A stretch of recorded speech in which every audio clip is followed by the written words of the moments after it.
Now, I asked one of the tribal elders one day when I was born, and he said, in the summertime.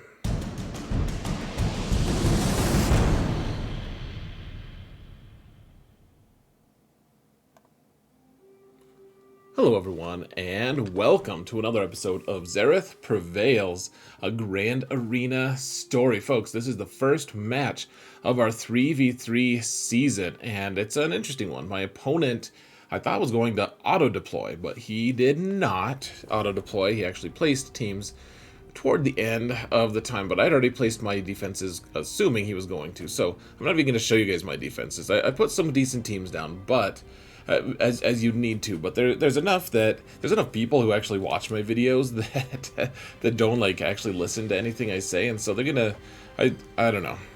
I guess maybe it's a joke on them if they actually place those teams on defense, but they're not good teams, and I don't want to give the impression that they are. So I'll show you guys. If you guys want to see the Twitch broadcast, you can go check that out. It's in the video description. You guys can rewatch it for the next month or so after this match is over. But that's not really the headline anyways. The big thing for me is there's this new Stormtrooper comp that is very interesting to me. So you guys get to watch that in action today. And otherwise, this is a good match. So, you know, an efficiency match for sure, but still a good match.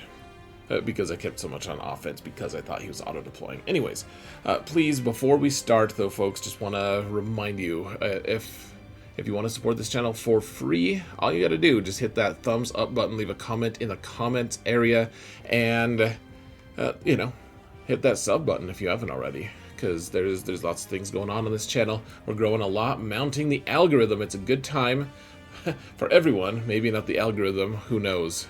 Who knows what the algorithm prefers? But that being said, one last thing, do want to say thank you so much to all of my patrons. You guys are amazing. You have kept me in this game for a long time, and I really owe you guys a lot. I really appreciate all of the support and everything. You guys have been amazing. So thank you so much, guys.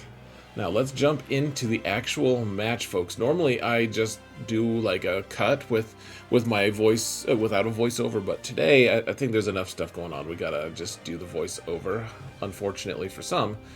So here are my opponent's defensive teams, and you can see that they had Rey up top. Not a super well modded Rey. No shade on my opponent, but not the best modded.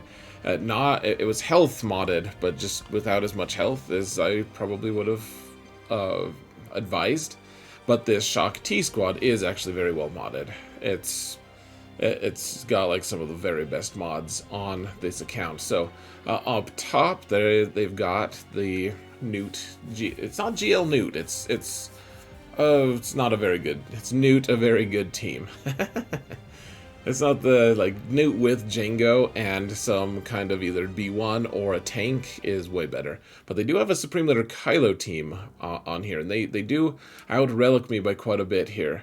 Now, look at that Grievous team, guys, and think, what comp could a Stormtrooper build, what Stormtrooper build could actually beat that? And it's not Lord Vader. It's not like some Galactic Legend comp. That's the team we're going to take on a little bit later. So, anyways, we got to take that bottom zone out first, and we're going to do the Sith Eternal squad. I've never seen Rey with BB-8 before in 3s, so I wasn't sure what to think of it, but keep in mind, we have those 2 stacks of Beskar on Armorer, and I almost went for the Armor Shred with Armorer, but luckily I saved myself in time. You put the Beskar ingots onto Sith Eternal. Just do 2, that's fine, and now we're just waiting. We gotta wait till they get their ultimate, and wait till Sith Eternal gets his ultimate.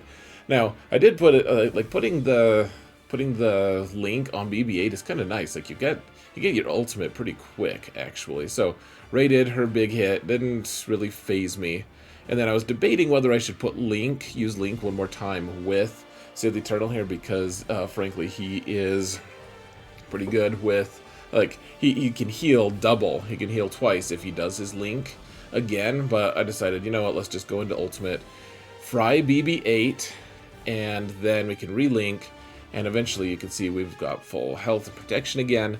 Obviously, Rey is going to do her ultimate one more time, and we're not going to have much say over that. Actually, if I'd gotten a couple more hits in, I mean, that's not really that possible though. So, anyways, we've got this.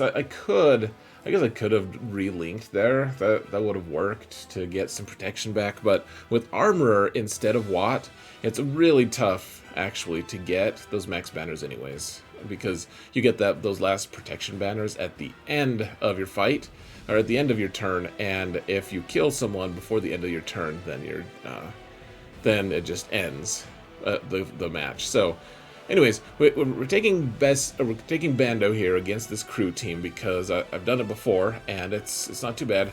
But we have to target Red Trooper first if possible, because we don't want him to start ramping up all of his damage, start going crazy. So the whole target here, the entire mission of this fight, is to take out Red first, and then we got to be careful because OG Kylo can actually do a lot of damage. I mean, he's doing his AoEs. He can make things annoying for us. So anyways, I mean, the one awesome thing about this particular comp is every time IG-11 takes a turn, he dispels all the debuffs on everyone. So anyways, there's Bando, just putting the damage immunity on him and Kuiil, because IG-11 obviously doesn't need healing at all. And so here I made a mistake. I thought that using... I was like, oh, he's got Shaak, he can't hit me back, but I was just mistaking the debuffs. Obviously, you can hit back, and he did, in fact, do that. Anyways, we got up to 12 Whistling Birds there, which is enough to dump OG Kylo in the dump, or something like that. And now we've just got to knife this crew team, this crew character. It's not really a team. I wouldn't go as far as to say that. It sounds like a fat joke in that case, but he's got the Shaak. He can't actually heal. So that was fancy, and we've gotten decent banners. 51 on that Rey team was fine, but now we get to one of the more sketchy fights, because we have to take down this Shaak team. And one of the strategy guys, just so that we're clear on the strategy, I wanted to make sure I had 5-6 Galactic Legends available. We have to use 2 of them on his own Galactic Legends, and then whatever he's got in the back, we have to make sure that because I don't have great notes on what he's going to be placing. Like, I have not actually seen that yet. I haven't, like, scouting him was just like, I don't know, he doesn't usually, if he places teams, he usually doesn't attack. If he does get attacked, like, usually he doesn't make it to, like, the next league in the round. And so if he doesn't make it to the next league, then he's usually facing guys with auto deploy, and it's just, there's no good information on what's going to be in this back zone. So he's very rarely been full cleared, and so I can't tell what he's going to have in the back. So we're saving all Galactic Legends, which means even though I have a lot of good teams available for offense, I don't want to use too many good things yet, especially Galactic Legends. So we're using this Jedi Revan team, and one thing I do want to point out, because we're going to be moving pretty quickly, you note that blue buff over Jedi Revan, that's the tactical supremacy buff, and that means that you can't be hit back when you have it. So I'm waiting, I'm passing that around. You can pass it around using his leadership special. So now we don't want ARC Trooper to hit us back, so we wait until we do the AoE with Grandmaster Yoda until we have the tactical supremacy buff, which we did. And obviously we've moved past that, past talking about it really. But note that Yoda has just a little bit of protection missing, and so I'm trying to figure out exactly what we want to do with hit. Like, we want to make sure that everyone has the max protection if possible. I mean, Jolie's kind of out of it at this point, can't really get it, but note that, like, passing around that tactical supremacy buff is fairly important here, because ARC Trooper can't hit us back, you know, and that's good for banner's efficiency. Got 53 here against a really well modded, like, all of those guys were over 300 speed clone troopers. So blink and you'll miss it. This one is the social contract team. You stun OG, or you stun Kylo, you stun Poe if you can. I did an AoE to finish off Finn, which actually got me one of my feet kills with Wedge, so that was pretty fancy.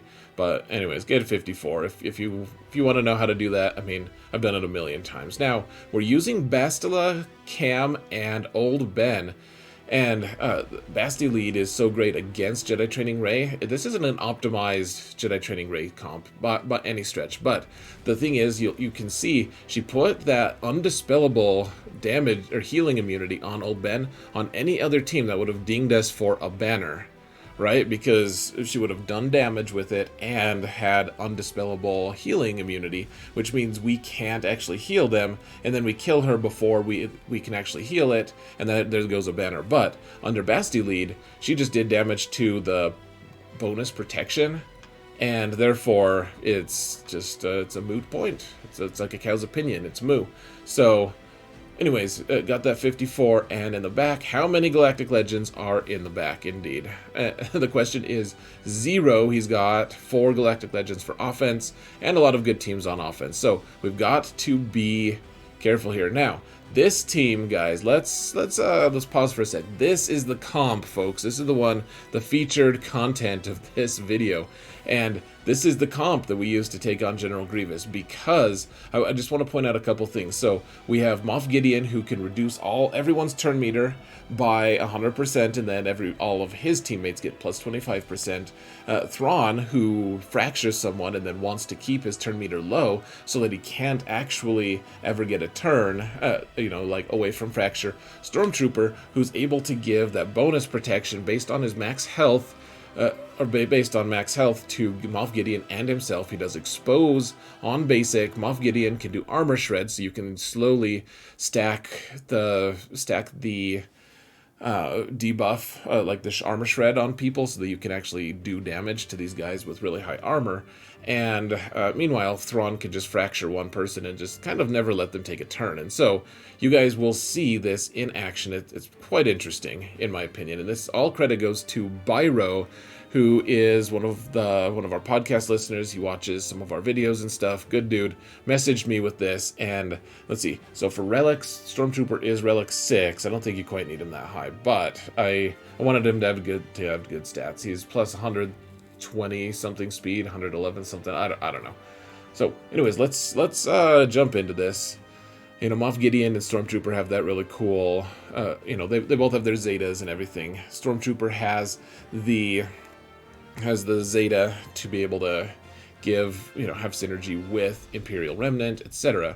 So we're facing this Grievous team, and high relics and everything, not the best modded, but still, you guys will see. And I'm kind of clumsy here. I've never done this before, but the idea is, we need to kill that B1. You can also use the Thrawn lead special here, because when you do that, you take a half step, like you cleanse all your debuffs, and you're also able to, that's a special, so that reduces Thrawn's turn meter. So be watching Thrawn's turn meter here as he moves along. Like, okay, he got a turn, that's too bad, but he gives the turn to Stormtrooper because Stormtrooper had full turn meter, so then Thrawn can do a half step, and he's already about to take a turn. Grievous, meanwhile, has not taken a turn, refractured, and now we want to take out B1 because he's going to keep healing Grievous and B2 as much as he wants.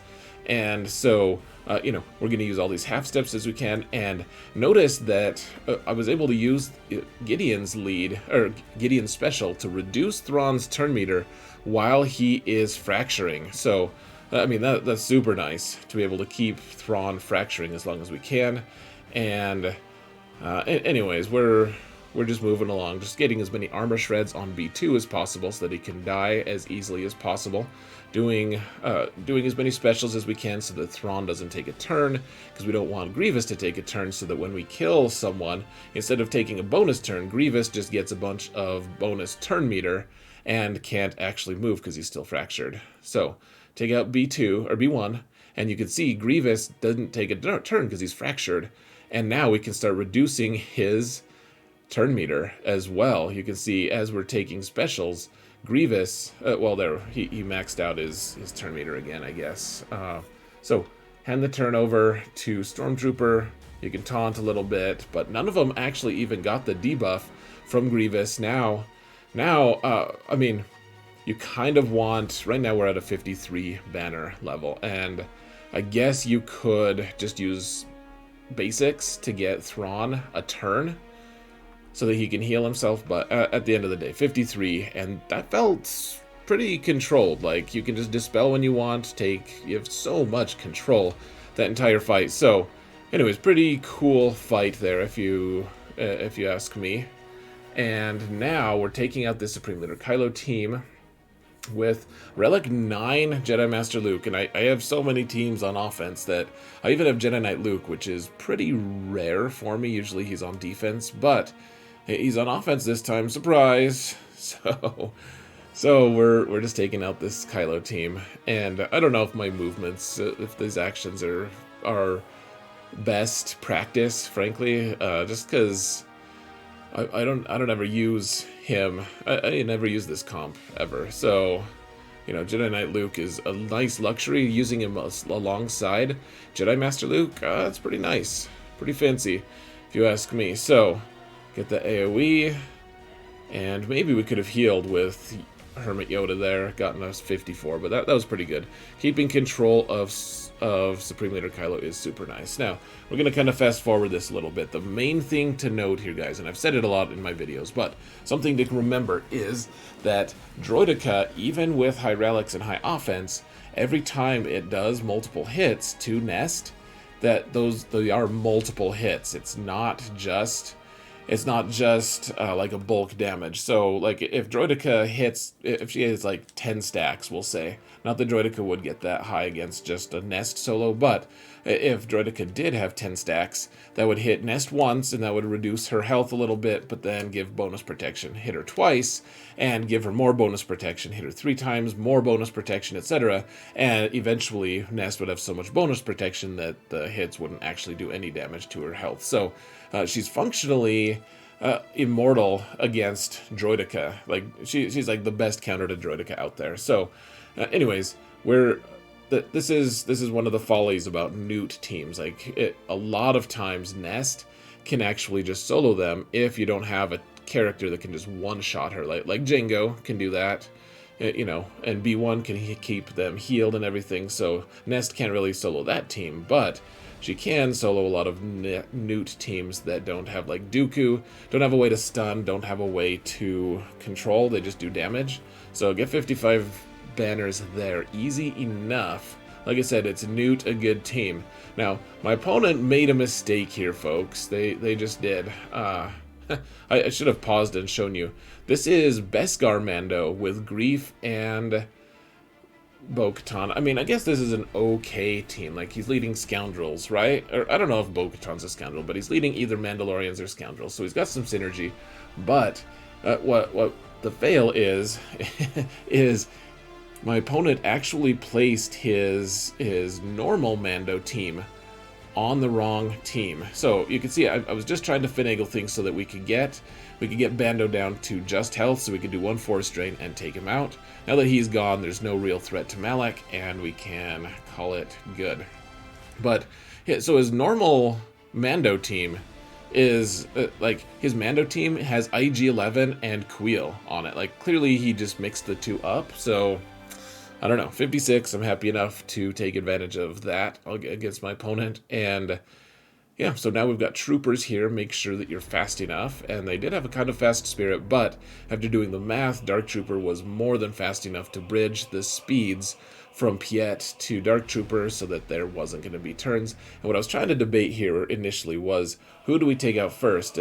Because if we take out Telzin, then Old Daka immediately gets 50% turn meter. But the thing is, the troopers get more turn meter for taking Telzin out, and therefore we outspeed Daka anyways, even in the speed overflow, the turn meter overflow mechanic. So get a 54 there really quick. And now I was at this point I was like, okay, there's 4 teams we have to take out, or there's 5 teams we have to take out.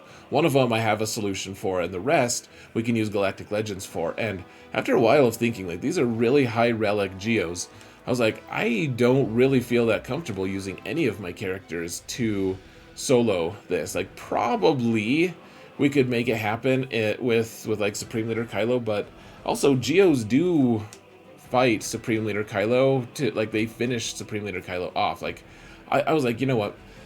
we've been really efficient so far, and I guarantee that if we use Kenobi here, which we can because we have him available, may as well let's just try for a 54 here. So anyways, I was gonna wait until we got the feet popped, so that, or ultimate popped, so that we could have Cat just take out the Brood Alpha. It wasn't actually necessary. I was trying to be pretty surgical, get that healing immune on the Brood Alpha, and eventually take him or her out. Called it good. So now we've got Supreme Leader Kylo here, and this Dooku team is actually a little bit nasty. Gotta be careful with most teams, but this is Supreme Leader Kylo. He is, believe it or not, he's the worst of the Galactic Legends, but he's still a Galactic Legend and can solo the F out of teams like this. So 55 remorseless banners, and my opponent surprised me. They placed a really FU fleet zone, actually, but I did keep my own Executor, so we'll see how that mirror goes in a minute.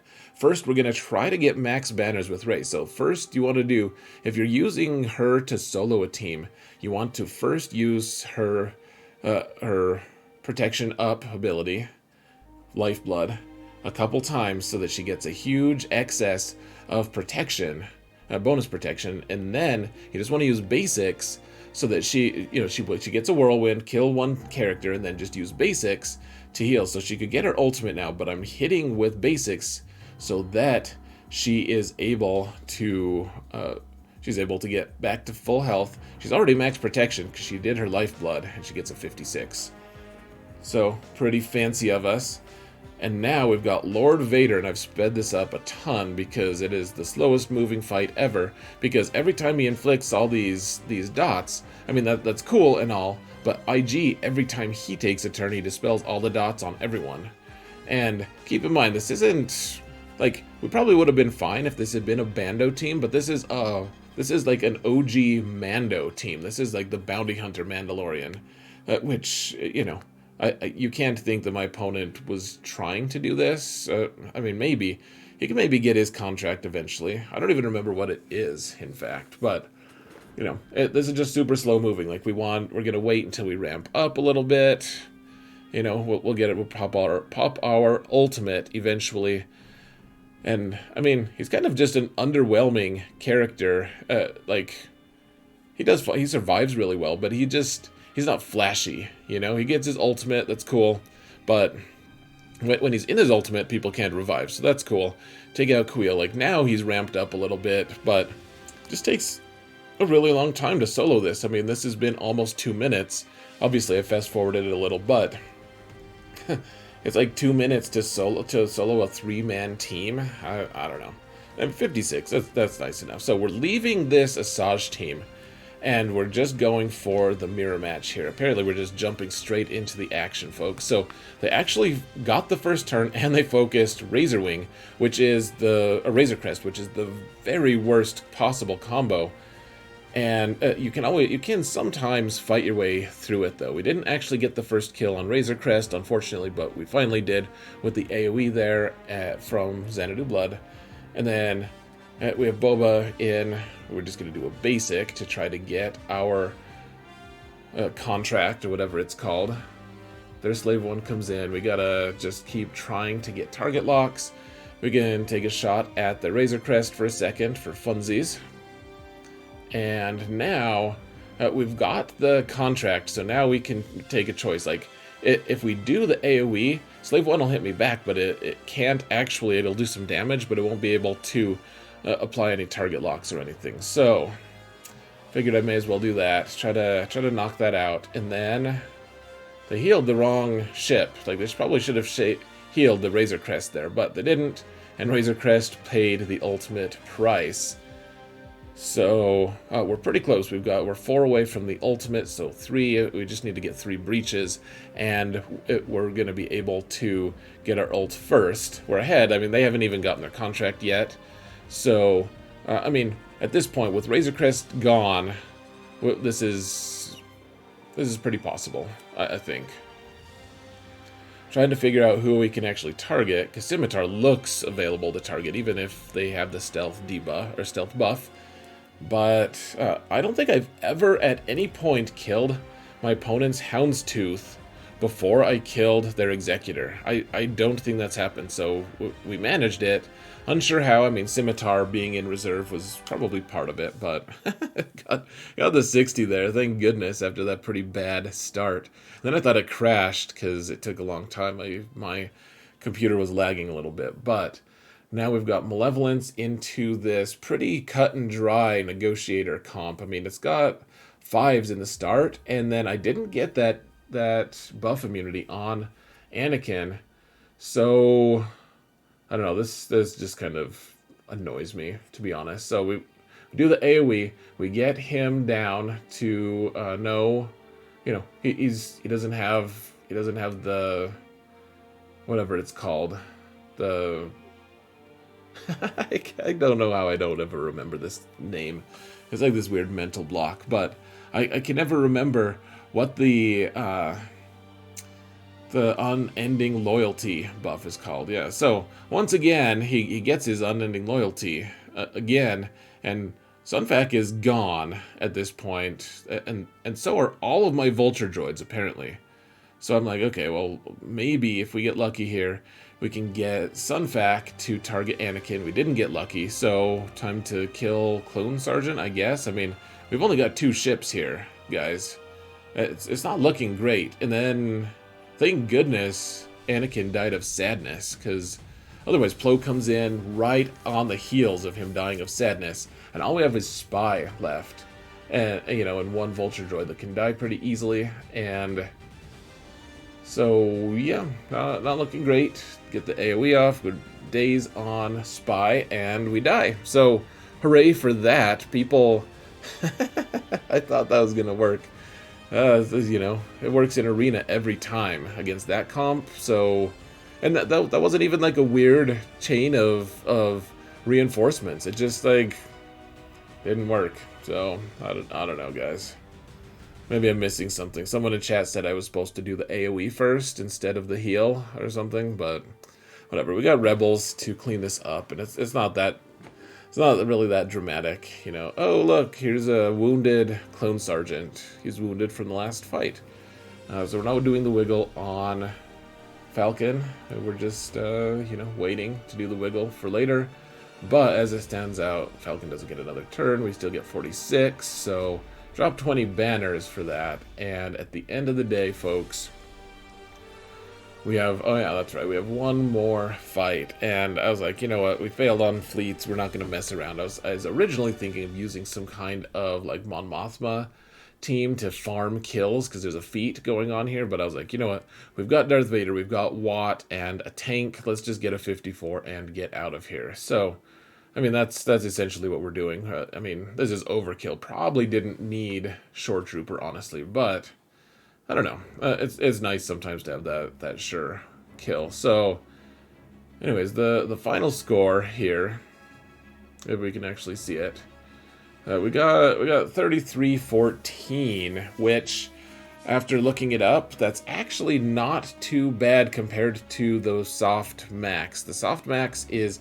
33-38, I believe. So we dropped 24 total banners, including 1 fail in ships. So I'd say that's a pretty good score, actually. Like, well, if you just discount that 1 ship loss, which that sucks, whatever.